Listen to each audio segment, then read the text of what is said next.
Okay, we're going to shoot a quick video today and keep it short. We are going to be working on the Kayo this morning and trying to accomplish two things. One is going to be the fork lugs here. We are going to change these out. This is going to take a little bit of specialized work. We're going to take those off and put the new ones on, and we're also going to take the fork off and replace the oil in the fork. So if you ever need to do any of these things, this will give you an overview of what we've done. Starting here, Claudio has taken the lower fairing off. We're going to take the upper fairing off, and that's going to allow us to get in here and loosen the fork and slide the fork out. To do that, we're going to put the bike on the front and rear stands to get it off the ground, and we'll get work started on the work. Next thing we've done here is we're going to take the fender off the front. Claudio has the fairing off the bike, and what we need to do now is remove the front wheel. So we're going to take the fender off. We're going to then remove the brake caliper and loosen the brake disc. These are necessary to take the wheel off. Here we go, we're loosening the caliper bolts. These are Loctited in, so there's a little bit of resistance there. Right. And again, we're just going to take the bolts out, but we're not going to take the caliper off yet. It can't come off while the disc is still mounted tight. And then we're going to take the wheel and everything else apart as the last step. Okay, so the other tip here is we have to get the bolt right under the fork lug, and Claudio's going to use that as a leverage point. So when he's turning the wrench, it's going to want to turn the wheel. So locking it under the fork lug will allow him to get the torque on. So we heard it break loose. It's a tight fit. It is. There we go. And then the other key is only turn it half a turn after you break it loose. Then rotate it to the next bolt. And we'll repeat the process till we get all four of them done. Hang. There.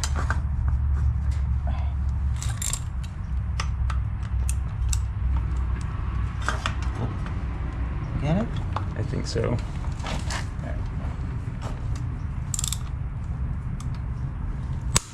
That is nerve-wracking. Yeah, it feels like you're gonna break something. It's like I just broke it. That's the process. Yeah.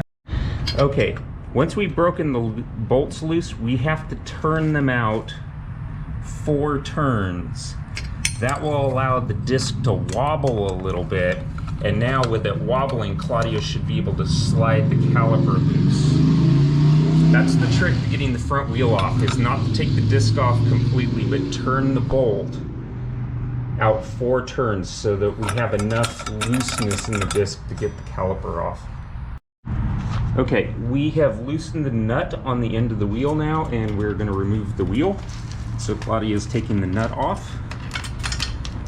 There we go. Now, he's going to lift the wheel up a little bit, and I have to rotate it on the stand so that the axle will clear on this side and we can pull it out. So go ahead and lift it up just a little bit.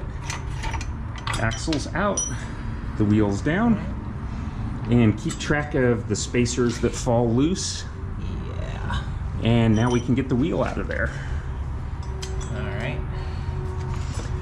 What we've done before is loosen the fender mount. The fender fits kind of tight.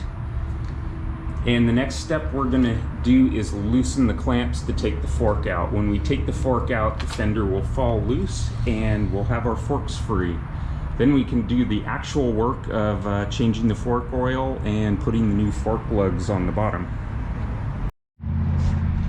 Okay, we're slowly making progress here. Claudio loosened the hose from the clamp on the fork, and we've taken the brake caliper and we got it out of the way because we're going to be removing the fork from here. I put it up here on the stand because the front stand's a nice place to support things, but I put a zip tie also on the cable so that this can't fall to the floor. Anyway, we just want to secure things. The next step before we take things apart is we want to loosen the fork caps while they're still being held rigidly on the bike. That will be our extra set of hands to be able to loosen that. Once we've loosened that, then we can go ahead and continue with progress. Okay, we have the forks loosened up here at the bottom, and we've loosened the top cap on the top of the fork while it's still mounted up. Now that it's loosened, I am going to push up on the bottom of the fork till it's topped out, so we see no more of the silver there. Now at the top of the fork we can see the fork spring. What we have to do now is this nut that's in there, we have to be able to get a wrench on that so that we can unscrew the cap. So I'm going to have Claudio work the wrench in there. It takes a little bit of effort because the opening isn't big enough to hold the wrench. So he has to kind of work his way in there and compress the spring that's beneath it. So you can see he's got it in there. Now we have a wrench on the nut. Now we need to loosen that nut by turning the top clamp cap. So we're going to put a ratchet on the end of that.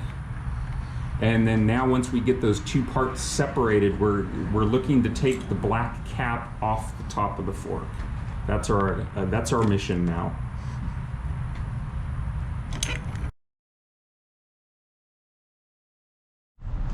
Okay, we have a lot of Loctite on the cap, and it's not coming off the end of the fork. So Claudio's using a pick to move the O-ring off of the cap. We're gonna do that and just drop it down. There we go. Out of the way, because we're gonna put a torch on this and heat it up, and we don't wanna damage the O-ring. Okay, so we're gonna get out the torch. We're gonna resume trying to take the cap off, but we're gonna put some heat on it to get the Loctite to let go. Okay, so we're getting set up here. We're going to heat up with a torch the metal cap. We want to soften the Loctite so that we can get the cap loose from the end of the fork. So I'm going to turn the torch on here.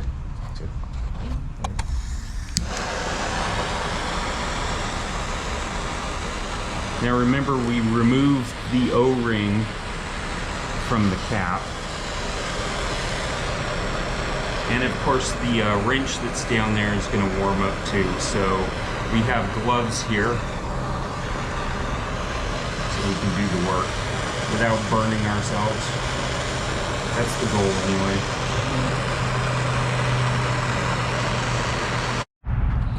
Okay, we're doing the cap on this side. It is smoking because we've applied heat with the torch to it. And now you can see Claudio can easily rotate the cap off the top. Yeah, previously it would not come off. Oops. Our goal here is just to remove the black cap from the end of the fork rod. Actually, you can probably do it by hand just with the glove now. Yeah? Yeah, it's probably soft enough. It is. Ah, good. Yeah, a little heat does wonders to loosen the Loctite up.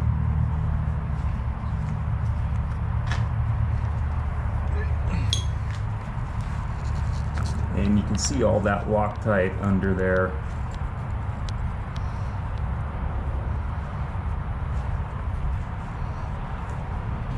Yeah. Can make no mistake, it's freaking hot. Yeah. It's still smoking. It is, yeah. There we go. Okay. All right. Cool. That's what the end of the fork looks like. Now we need to remove the nut from that rod. However, there's no way to hold the end of the fork and turn the nut. So we're going to do a modification. We're going to cut a slot in the end of the rod so we can put a screwdriver on it so we can hold it while we turn the nut. Anyway, we'll cover that in the next part. Okay, so I'm going to push the fork tube back up on that side because it slowly slid down. To make this change, we're going to cut in the end of the fork, and I want to try to keep all the crap out of the inside of the fork, so I'm just going to do a quick little tape job here. Put this clip on, and then wrap up the fork spring all the way up to the top. Again, this doesn't have to be pretty. We're just trying to keep junk out of the inside of the fork. And then we're going to work on cutting the top of the fork here. Okay. Okay. What we're going to do on this side is we're going to cut a slot in the end of the shaft so that we can put a screwdriver on it. I'm going to get started here.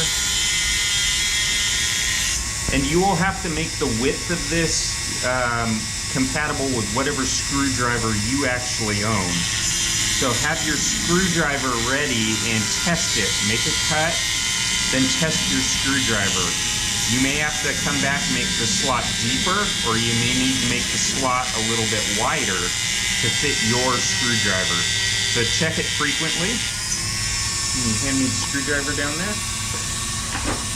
Yep. And then we're going to check the fit and then keep working. So right now this one needs to be a little bit wider and a little bit deeper to hold the end of the shaft, but we'll be able to continue till we get it right. Okay, catch you on the other side. Okay, so what we've done here is we ran into a little snag. We cut our slot in the top of the center of the shaft so we could hold and rotate everything with a screwdriver. What we discovered was the nut down below was so tight that this wasn't enough leverage. Instead, we've put two nuts onto the end of the shaft, kind of like you do on a chain adjuster, and tighten them together. That way I can hold this bolt here while Claudio works on the second one below. So he's put the wrench in there, he's going to turn counterclockwise. Yeah. Now he can loosen that bolt. And then what we will have to do once he gets to the top here is we'll take these nuts off and then we'll go back to using the screwdriver now that we've loosened the bolt. It was just too tight to begin with, so we've had to improvise a little bit to work on a Kayo fork. Okay, so at this point we've taken the fork caps off, we're all good. Now we can actually loosen them from the triple clamps and we're going to slide the forks out. So Claudio's loosening the bolts. And then we also have the bolts down below that we're going to have to loosen. Once that happens, we'll slide the fork out. Okay, so we've mounted up the fork here in the vise. This is just to hold it. You don't have to have a vise with a fork clamp, but this sure makes life easier to work on. We're going to remove the fork lug. The mount for the fender needs to come off, so Claudio's going to take the screw off and remove that. The reason for that is we need to be able to hold the fork tube, the silver part here, while we unscrew the fork lug. This is going to require you to have a helper. You're going to need more than one person to do this. I'm going to extend the fork out. Because we're going to be heating everything with a torch, wear gloves. You will burn yourself if you don't. So I'm going to wear gloves while I'm holding and Claudio's turning the end of the fork lug. Currently this is going to take a couple minutes to get done. So I'm starting with my torch, just using a regular propane torch. And we're going to heat the fork lug to the point where the Loctite softens and we can unscrew the lug from the end of the shaft. This doesn't require a lot of torque to do. It requires the proper amount of heat to soften the Loctite.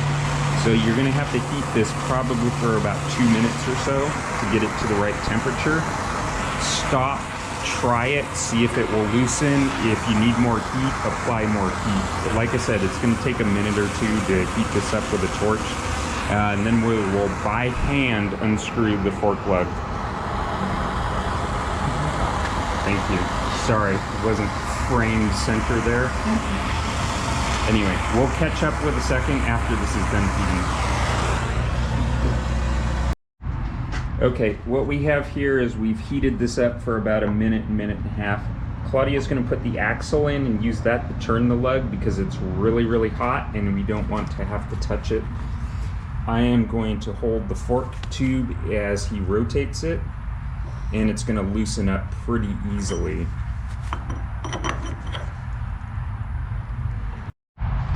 So something we wanted to point out here, the question we had when we were doing this is it hot enough yet? And we struggled and struggled, and Claudio just popped it loose and it just popped. The difference was the color change here. It used to be glossy black. When we got it to the right temperature, it started having like this somewhat charred look.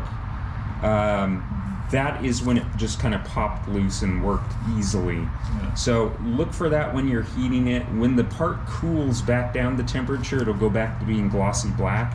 But that was the visual indicator we had when it got hot enough. Okay, now that we've got the end of the fork off, we need to clean it up a little bit. So Claudio's working with a wire brush. We're cleaning off the old Loctite. Once we've heated it up to that temperature, it's pretty degraded and messy stuff, so we're going to clean off the threads and then put some fresh Loctite on. Then we're going to screw on the new lug, and it's just going to be hand tight. We're going to use the axle again as leverage to turn it, and then we will be ready to put fork oil in. Okay, we are going to put some blue Loctite on the threads here at the end and just saturate them. You can see the smoke coming off because the fork tube is still extremely hot from the torch work. Okay, now we got the Loctite on. It is dripping off the bottom, so we have more than enough. And then we're going to screw the fork lug on.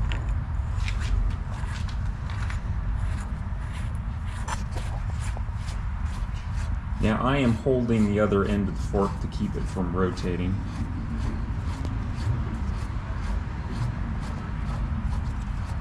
And then on this end, again, it's not critical we get a lot of torque on it because the Loctite is going to do the job once it cures. But we are physically going to try to get it as tight as we possibly can. And remember when you're doing this to wear some gloves, because if you touch the hot parts, it's going to hurt. The axle is still a little hot. Yeah. That it? Okay. Okay, we are over here. We are going to put fork oil in now. We're going to pour in maybe 1/4 of the bottle. And then we're going to work the fork a little bit just to make sure we get all the air bubbles out. This part, we are not setting the level yet. We just need to fill it up. That's probably good there. Let it bubble down.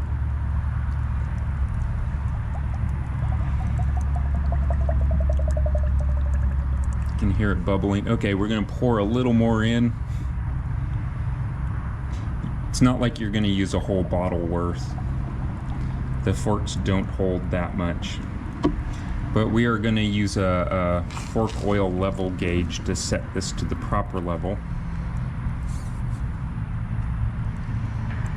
It's still bubbling a little bit there. Okay, here we're going to work the fork up and down. We're just trying to get any air out of the system after putting oil in it. And then we're going to be setting the fork oil height using a fork level gauge. Okay, now that we have that, let me explain how this gauge works and see if you can see the markings on it. So this is a tube with a little collar on it, and on any bike you do this on, you have to set it to the proper height. That's from the end of the tube to the top of the collar. I'm not sure if you can see this on the video, but there are markings on the tube. So we've set this one on the bottom side to be 105 millimeters for the Kayo. Once that's set, you adjust the screw, the black screw in the picture, and then we're going to take this up and stick it inside the fork tube, like so. And it's going to just rest on the top of the fork tube. Your fork needs to be fully compressed. You shouldn't see any silver fork tube at the top. Now, Claudio's going to grab the syringe, and we're going to suck out all the excess fork fluid. So it's a slow process. You will see the fluid in the tube.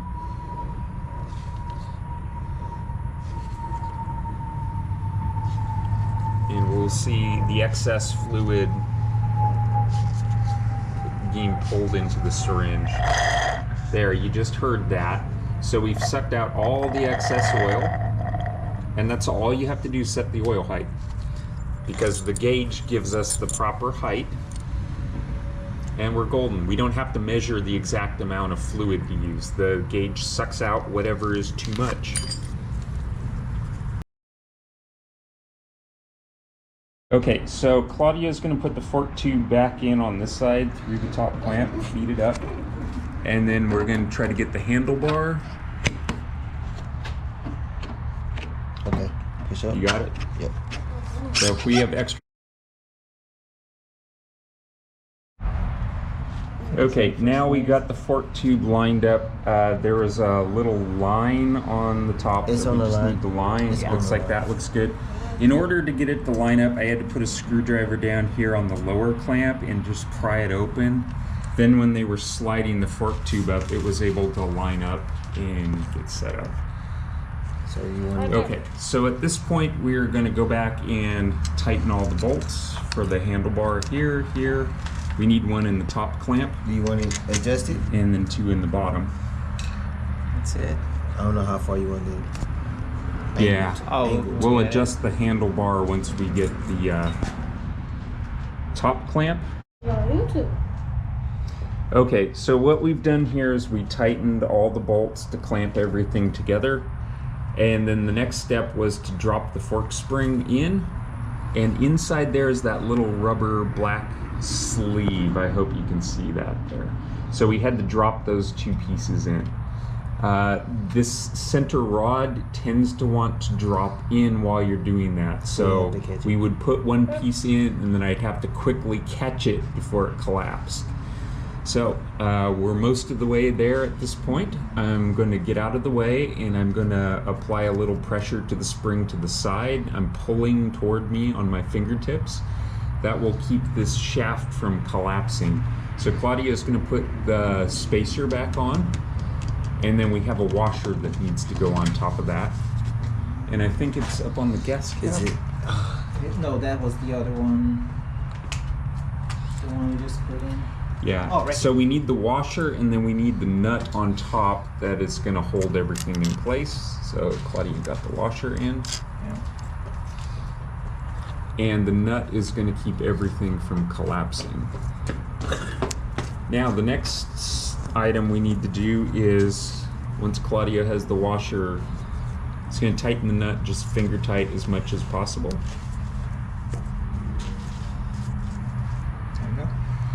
Now we're going to get the wrench to tighten the nut the rest of the way. But what I'm going to do is that slot that we put in the end of the shaft, I'm going to hold it with a screwdriver. So Claudia's down by Charles' foot yeah, there, right here. the wrench. There you go. Got everybody in here doing everything. This is a community effort here to get everything adjusted. So Claudia's gonna adjust the nut until it bottoms out, but we're not gonna tighten it because we don't need to. We just need to adjust it till it gets to as low a position as it can get in.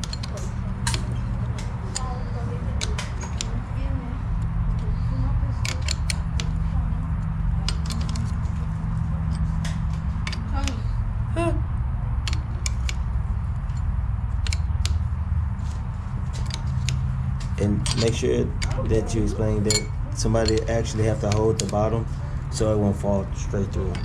Yeah, let me show that. So Charles is holding the bottom of the fork so it doesn't collapse.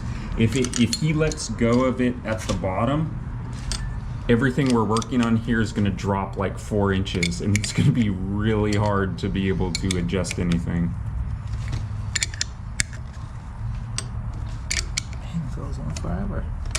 Yeah, it just keeps going. Actually, it felt like it started to tighten a little bit there. Almost there. Oh, now I started to feel it in the screwdriver. There we go. Okay, so that's all adjusted. Now we need to put the fork cap back on the top. And don't forget about the washer that's in the, oh, never mind, the ring. Oh, the O-ring. The O-ring. He already Yeah. got it in there. You got the O-ring on? just seen it. Okay. Oh yeah, put it here, Okay. which is fine, right? Yeah. So here you're just gonna adjust it. Looks like it picked up a little Yeah. piece of wood.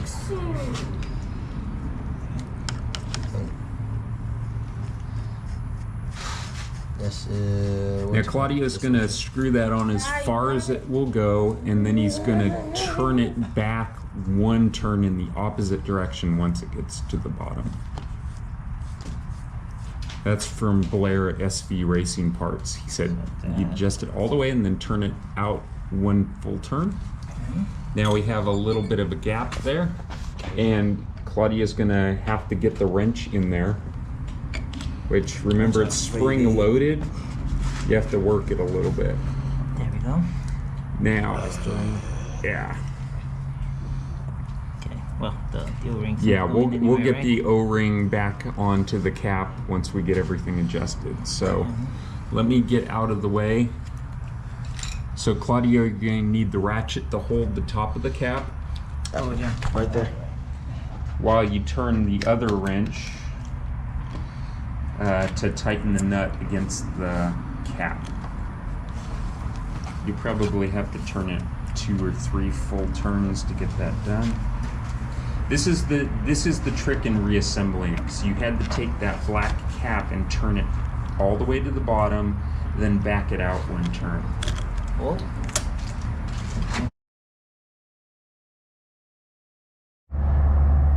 The next thing we need to do before final assembly is fix the O-ring on the cap. Unfortunately, it tends to want to drop back down, so we got to get it up into this apologies for the poor cameramanship, but right here the O-ring needs to be seated on the cap. Then the next step is we're going to screw the cap back into the top of the fork. The key to this is lifting the bike back up and letting the fork extend on the other end so that the cap will engage the threads. Then we can put a socket on this and tighten it back up. Okay, we've moved back outside. I'm going to pull up on the bike to let the fork bottom out, and then it's just a matter to the next step. We'll go back in the garage and tighten up the wheel and install everything else. Okay, so at this point we have everything loose. Charles is tightening the bolts finger tight. What we're doing is we don't need a ratchet, we just need to hand tighten things. That. Do the bottom one here. Quite a few turns going on.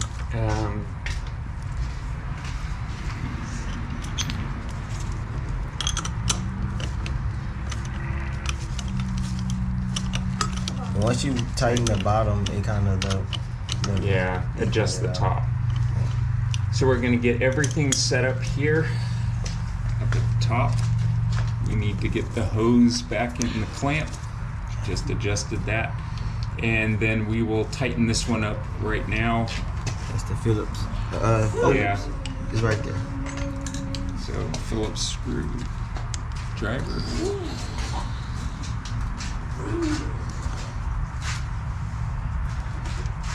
That'll get our hose centered. Okay, then we're going to come back and adjust the caliper bolts. We will tighten those up one at a time. Then we will Are they Phillips? No, they're tighten those. They're a hex, so it's going to be a larger one. Again, they're all finger tight at this point, so we're just going in and doing as much as we can. Finger tight. And then I'm going to finish right here. You gotta turn the wheel. It's 4 screws. So we'll put the nut on the end of the shaft here, and then we can start taking some extra pieces out. So Claudio, can you put a little oil? He's putting a little Loctite on the end of the shaft. Oh, you have to push it out towards the end. Yeah, that's good enough. That's paper. Yep. That is Loctite to keep the nut from accidentally loosening.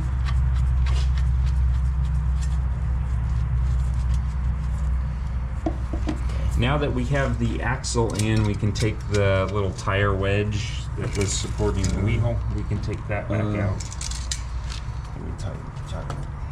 Can you see this Kart?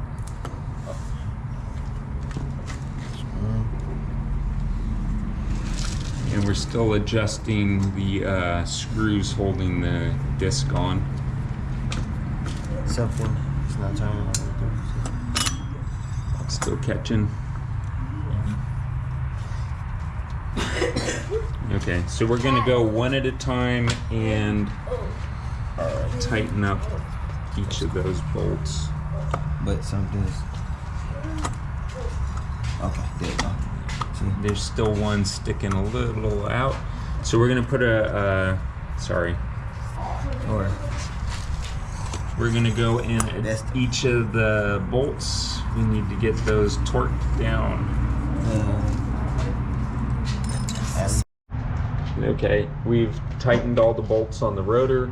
Charles is going to do the final torquing on the caliper bolts.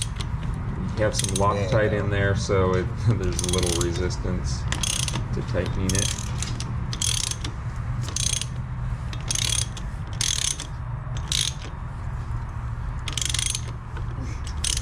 It's adjusting. It's all the way tight on there. Okay, let me make sure the bottom one now. Do the bottom one. I want to make sure it's both level.